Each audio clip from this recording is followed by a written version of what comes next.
hogy érdekli az urakat nagyon a technika. Viszont ezzel kapcsolatban el kell mondanom, hogy itt a kiállított összes orsós magnó működőképes, és mindegyiken van zene. Ha például megkérem most a kollégát, hogy most ezt megállítjuk, akkor tudok-e mutatni?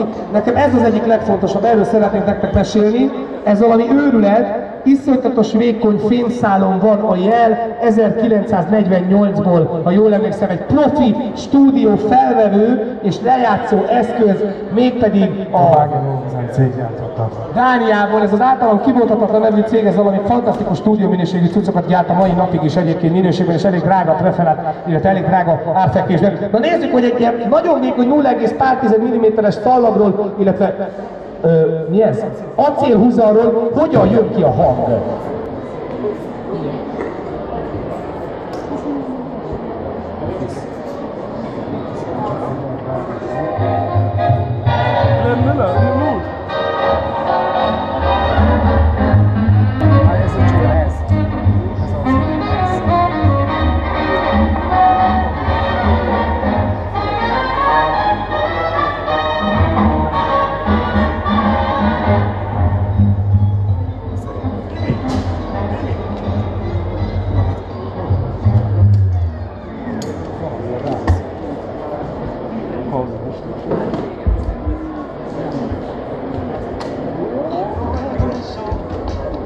If you don't read me right, don't you ever kiss me once, kiss me twice.